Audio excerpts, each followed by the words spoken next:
Welcome into the front room. Thank you. Lovely to be with you. My lovely wife, Kat Marlow, my own personal Yoko. Yoko. Yes, yes. Online edition here, treating it just as radio. Free form, form-fitted, formulated to the form that fits you. That's just fine. Only you. That's fine. And that's what it's all about. That's what it's all about. And it being what fits you, me, him, or her. You know what that is? What's that? It's fabulous. It's fabulous. And written by me. Thank you. A free form of all sorts. Dashing, cunning, square, round, and flat. Octagonal? Octagonal if you wish. For shat not, the stalwart await. Did you just shat? For shat not. The dauntless steamroll and the gloom. I long for aberrations. Yes, we long for aberrations. Please, quick and the quirk, and may we collide. For thwart all mannerisms of all who observe the fetish fools are refreshing with predilation, abrasiveness, abruptness, absoluteness, abstractness, acuteness. Exfoliationness? If you wish. We could wish a lot of things. Well, not always, but... I wish I were a fish. Yeah, well, inept. We could always be inept, sometimes aimless, aloofness, hengeness, if you wish, bareness, blissfulness, bluntness, brazen, with broadness, eloquence, childishness. Childish. Why do I have childnish here? Childnish. That was it. Who's your scriptwriter? But through the darkness, a glow. The radiance. Look around. See the radiance. Yes, of radio. Online radio, fake radio, real radio, however you want it, you can take it. Radio. The Brill Cream, a little dabble do you of radio, yes. We're the Brill Cream of radio, that's what we are, that's what we are. A little dabble do you, yes, for the assemblage is here for you to take and hold and behold. And cuddle. Turn up, turn down, tune out, tune in, and jest. And if you turn yourself around... Then you're doing the hokey pokey? Yeah. You might find yourself in the midst of the hokey pokey. Oh, there you go. For enthusiasts, take it all in and grab it. Because that's what it's all about right here. It is. In the front room. Let's start a show. Okay.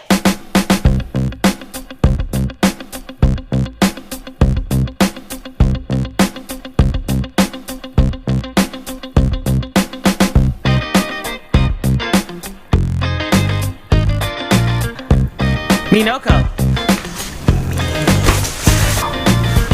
Me.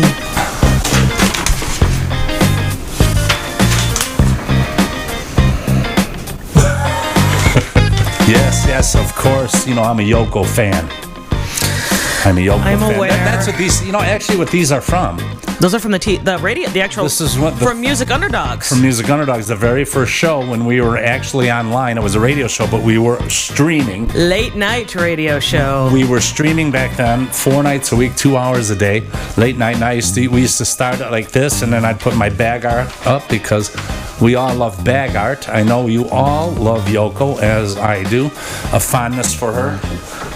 And we have a lot of stuff to get to today on the show. Yes, free form fitted just for you. We Excellent. have everything here. We have bus transfers here. We love bus transfers. And all things pickled, of course. And we enjoy that. Various tokens. Yes. We have everything here. TV consoles, accordion straps, rumble strips, people who play hacky sack. And we have Old City bus seats. We also have doilies. We have doilies and oil moguls, believe it or not, here in the Midwest. They're tied up in the... And uncles that go on... They're tied up in the basement. Uncles that go unnamed, and we have axe grinding. So there we go. Right here from Highland, Indiana, the entertainment capital of the world, where everyone thinks kayaking is cool except us. And there we go. From broadcasting to you from a front room at an undisclosed location near Hegwish, Illinois. Yes, reaching front rooms across the globe, worldwide and beyond. Yes, even into space. That's for a fact that we know. Even on spaceships. That's right, and I'm going to stick with that. But welcome to the show. It's great to be here with you. Thank you for joining us again. I know it's my lovely wife, Kat Marlow, my own personal Yoko. Back with me right here. We have a lot of stuff to get to today. And one thing I want to mention is things seem to be getting smaller and smaller and smaller, and that includes my penis. I was going to say, except my waistline. No, it's true, though. Things are getting smaller. For instance, I went to the grocer the other day, went over to the market, and I don't eat candy that often. I kind of get a craving for it. I like the candy in the morning with my coffee. You get a momentary sweet tooth every couple of days. And there's only a few things I really like. And I've always been a fan of Kit Kats. And I said, well, let's get a bag. They have the miniatures, all right. Many individual ones. Well, they used to have, first they had the normal. They didn't have miniatures years back for me. They had the normal that had the 4 bars. 4 bars, looked like a little keyboard. You know, you could play like 3 notes on it or something, and then eat it. Then they started making the same size, but 2. Only 2 bars within one, same length. Well, and then when we were in Europe, which they started making here eventually, the big one, that thick, with one large, good one. One big Mongo. One large piano key, really good because it was like King Kong size, thick chocolate on it. And then you get the ones at Halloween, the miniatures, snack, the snack size. Now those I remember being about yo big. There were two bars. It was probably at least as long as my finger. Like your finger. Okay, so that's a good 3.5 inches, something around there. Now, the other day, we went to market, and I know some people give me crap about saying go to market. What do you want? Little house on a prairie or something? We didn't take a horse. We're going down to market. You need anything? Well, I did. You need to willy something up. I did have to fill up the well before we went. You know. You didn't find any kids in there. I welled before we went. Why is it that kids fall in? I lived in this area for a long time. I never seen a hole or well to fall into. And when I was a child, I say, that's a hole, that's a sewer without a lid. I'm not going near it. But these kids seem to find these wells and wells. Where are these wells coming from? Just random wells? Well. So I go to market. I pick up the bag of Kit Kats. I thought they were going snack sized. Snack sized. So I said, "Oh, this will work. And then I get home, and the next morning I'm making my coffee and getting everything together, feeding our dog Lulu, and then getting all that sorted, all my morning needs. Getting my coffee for me, like a good boy. Right. And then I go to the Kit Kat file there in the bag. The file. And I open it up, and this is what I get. Now, wait, open that up. And let's just do a little measure. All right, we're going to open this up. Because, of course, the bag makes it look longer than it is anyway. And you ever notice when you want to open something? You can't. When you're on TV? No, they have a way to open that. That's great. Do you ever get those little packets of ketchup and condiments? And for some reason, they don't open? Then you twist. What is that about? Okay, now this might be creepy because I've had it out for a while, but there you go. You touch that. Okay. All right, so that is... It's like half the size. Yeah, that's a couple inches. And the bag kind of looks a little larger because, of course, they have the ends on there. And did you eat that? Okay, good. So getting smaller and smaller. I think eventually... I was trying to crunch it in the microphone. I think eventually we'll just be paying for a bag... For the packaging. For a bag of Kit Kats, but there actually won't be any Kit Kats in there. We're just paying for the thought that we actually have purchased the Kit Kats. That's a great diet plan. there was a meme on Facebook that said, I bought a bag of air today, and they were kind enough to throw in 3 potato chips. Because how many times do you buy a bag of a salty snack, and when you open it and all the air comes out, it's about a third. It's about a quarter bag, a third. If you're lucky. Yeah. This is what I really hate, and it's going with a lot. I just bought we were just at market a few minutes ago.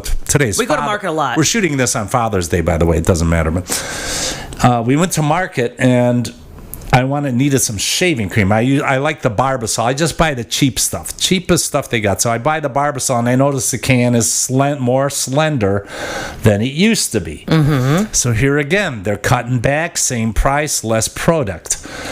And I hate the fact that they're trying, especially with food, that whoever is in charge, the government is getting involved, or the companies, they're selling you food products, and they're doing you a favor by giving you less or giving you more of a healthy product than you want. If I'm buying junk, I want full-on junk. Extra large, king-size junk. I want to buy soda pop. I want pop with all the crap in it because I want pop. If I want to drink juice or do something healthy, I'll do that. Do not try to combine the two. Don't do me a favor by saying, we're going to give you 6 ounces less. If you're going to give me 6 ounces less, give me a price reduction. Take 6 ounces off the price. Take the price off the product. Don't do me any favors. If I want to get fat, let me get fat. That's America. Don't be telling me, we can't have sugar in this, and you're just going to eat that because we want you to be thinner. But everything seems to be getting smaller, and I don't need any favors from the government telling me how to eat or whatever. I also wonder if it's not just, let's say, not just food and beverage products. Everything's getting smaller. Parking spaces. Today, when we pulled up to Market, there were 2 cars, both of them over the line, so that whoever was going to park in between them did not even have an entire space. And I'm noticing this in parking garages and parking lots everywhere. And it's free parking. Like they're doing, we're going to make it tighter for you. Now our horse and buggy really has an issue. Oh my gosh. And another thing, for all my Earth friends out there, I have some friends who are, vegan, vegetarian, the health nuts. You got to eat healthy. The other day we were at Market again. We go to Market often. Every day, pretty much. Well, we don't buy a crap load of food. No, we buy what we're going to use, and then when that's done, we buy more. We're 2 people at home. We're not going to buy 75 pounds of flour because it's on sale, because we'll never use it. We just buy what we need. We make dinner that night, and then kind of like city folk do. You go out and buy day to day almost. Yes. So that's how we live here in Brentwood. So what annoyed you? Oh, the other day found a dealio. I like hot dogs. Mm-hmm. Now, I don't like the crap hot dogs. I like the Hebrew Nationals. I like the Nathans, those bits. Vienna beef. The true beef. I don't want turkey talons in, a soybean in my hot. Just give me the hot dog. If you want to eat healthy, go get your soybean dog somewhere. Mm-hmm. Don't push it on me. Don't push anything. I don't like being pushed. We have a few friends that push stuff. And listen, I used to be vegan for 8 years, and I never pushed it on anyone. So I went to the market. We were at the market, and I told the wife, I said, look, they have Hebrew National hot dogs on sale, 2 for $6. That's a deal. These are about 6 dogs per pack. That's a dealio, because usually they're about $6 for one. And they're the extra long ones, aren't they? That fit the extra long, the entire bun. Solid, whole beef. No rat hoof. So then I said, well, I'm going to do it right. I'm going to go get some hot dog buns. So I'm looking through, of course, there's a plethora of hot dog buns to choose from. And so I probably spent about 45 minutes just trying to find price pointing and doing all that and seeing between the ounces and what I'm getting for my buck. Mm-hmm. I want the best bang for the buck. Mm-hmm. So then I'm looking and I'm doing the feel thing. I'm squeezing it all. And then, excuse me, ma'am. Squeezing the buns? Excuse me, ma'am. I'm sorry. I went too far over the... No, I'd like to do... Hey, how about you? What? But squeezing the buns, then someone else has smashed them? I'm not smashing them. I'm just... Okay. Now, here's the thing. I'm buying hot dogs. By the way, you know how I didn't even notice that? Because this bra is so padded. Yeah, what is that? This bra would survive a nuclear holocaust. What's the deal with these bras? They're 4 feet thick. Girl's got to do what she's got to do. I mean, come on, give me a break. You know what I need? We should have Braless Day. Braless Day nationwide. Remember the girls back in the 60s used to burn their bras? I don't really think you want that for anyone who is over an A cup. You really don't. Listen, I'll take anything I can these days. Jesus Christ. All right, so you're squeezing the buns. Oh, yeah, I'm squeezing the buns. And I found a nice pack of hot dog buns. I don't even know the brand. A generic $1.19. Mm-hmm. And I think there were 8 of them in there. Mm-hmm. I go, that's a dealio, because everything else was priced up. So I brought them home. They were excellent. And I found that if you're buying the hot dog bun, buy the cheap ones. Now, the problem I have is some folk who are trying to be health conscious, and I have a few friends like this. I'm making hot dogs, but I got the wheat thin buns, natural with riboflavor. They're made from bark in my tree in the backyard. Extra bark from the tree, riboflavin, and they got little seeds that the birds drop. I can't stand the earth buns because, listen, if you're eating a hot dog, I don't think it could really be healthy You've gone beyond. You're at the point of no return in health. It doesn't matter what bun you use, all right? Just get the cheapest white balloon bread soft. You want it soft, like steamy bun like the hot dog guys sell. Guy over in Hegwish years ago used to have a little cart on the corner of 130 off Carondelet, and his best hot dogs ever. A little celery salt. Just like you get at the ballpark. No, but the ballpark, they've got the steamed bun, and it's okay. I never went to a hot dog cart in Hegwish. All right. Well, I'm trying to relate it to other people. Arnie's Hot Dog in Whiting. I mean, that's classic. You go there. Hot dog joints. You don't. The wife eats hot dogs plain. You got to put the condiments are the best part. That's what makes the dog. Like them. You put the sparkly relish on there. You put a slither of mustard. I was gonna say, don't even use the M word. Slither. You got to have a slither of mustard. Nope. The pickle, the fresh tomato, the celery salt, the raw onion, and you have to have that fluorescent relish. That's what makes it. So but if you're gonna have hamburger hot dogs and all that, just get the regular buns, not earth buns.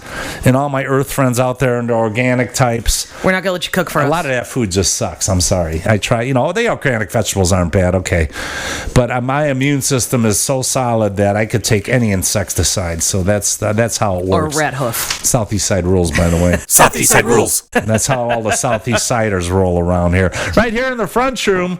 Yes. Science fairs. You remember science fairs? I do. God, did I hate science fairs. I hated science fairs. I was the type of guy, and this was in grade school, because I don't think we did science fairs in high school. I don't recall. No, it was grade school. So grade school would always have a science fair every year. And I always was a lot of talk, a little less do. I would talk about it, I'll get around to it. Night before, I'm scrambling to put the volcano from plaster of Paris. It's not even dry. Yeah. You get the screen, you got the news. I don't understand all that. Plaster of Paris. Why do they call it plaster of Paris when there's newspaper and plaster and all that stuff, and it's getting all over the place. Some guy in Paris came up with it. Then you got to put some sort of like chemicals in there to make it foam up and blow up. I tried that once and I failed. I think I got an F on it. Do you ever do the science fair? Oh yeah. One year I actually did something where I grew plants under a grow light in my parents' basement, and God. I did really well with that one. Honestly, that took a lot of time. Yeah, Mom and Dad helped a lot on that one. But there was one where we actually won the science fair and went on to regionals. And if my friend Patty Hanazuski is listening, she was my partner, and we extracted caffeine from coffee to show the effects of caffeine. Bird face. And we had to do it to what? To show the effects of caffeine. How much we did a chemical experiment and extracted caffeine out of coffee. The problem was the second time we did it for the regionals, we had to do it at Bishop Knoll at the lab there, and Mr. Peichel, may he rest in peace, who did become my chemistry teacher, I broke the beaker in the middle of the experiment, and there was coffee. Oh, that's kind of cool. See, I like that kind of. I'm looking for stories. She always comes across with real stories. With a real goody too. I got the best thing. I didn't win the science fair. I'm looking for like my kind of stories, like my volcano that crumbled and it blew up before. I broke a beaker. It blew up before it got there. You're extracting. I'm in third grade. I don't even know what extracting is. I'm gonna have to go to 8th grade. 8th grade. Oh, I stopped. They kept those science fairs going. I'm out. At 6th grade, I stopped. I said, "That's it. I'll take an F. I got things to do. Give me my chocolate milk." You know what? What? Never got an F. Oh my God! You haven't lived until you had an F. Never had an F. Never. And you know what else?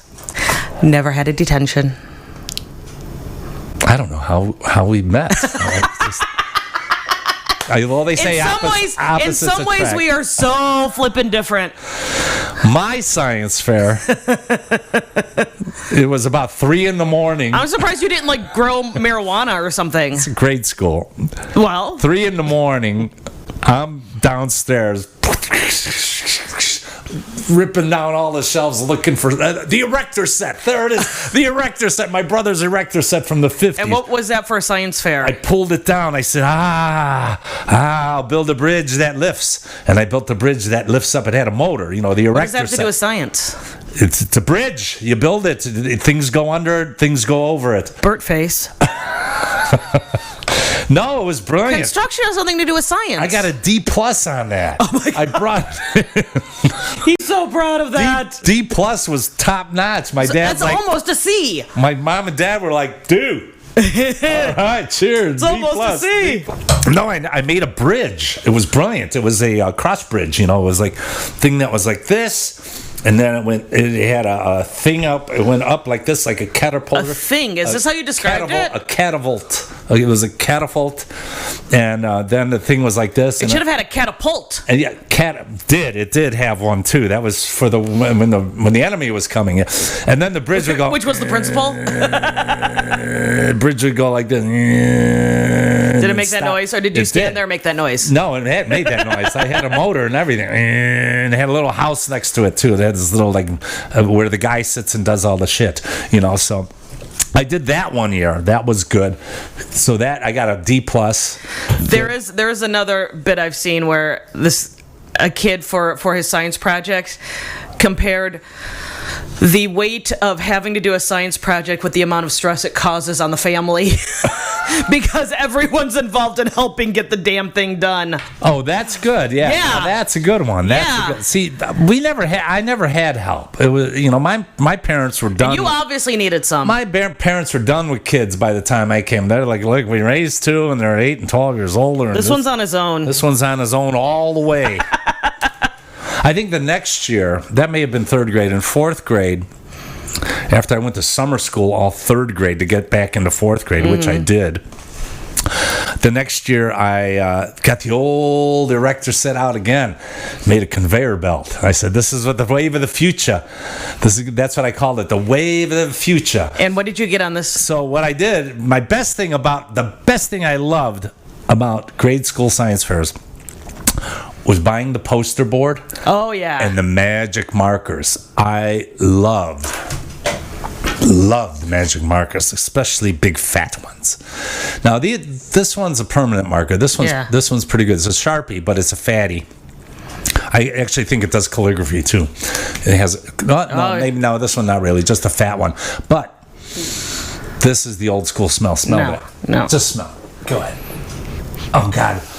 I would be working on my science fair. I'd be like, oh my God, I'm getting hot. And my dad would be like, Rick, what are you doing in there, damn it? I'm working on my science fair. I need some glue. Yeah, that's exactly what did you get on that one? Well, I made the conveyor belt. Now, this was no bullshit. This was a real running conveyor belt. It was about 3-4 feet long, and you could put stuff on it. Yeah. And it went from here to there. And I said, this is the wave of the future. Companies are going to be using this. Yes. Continually. Even though they're using them now, I'm just showing you how they're using them and how they're going to use them in the future. And what'd you get on that? I had a D+ on it. You've been in the front room. It's been great. Hang on. My lovely wife, Marlo. My own person, Noko. We'll see you next time. Bye, everybody.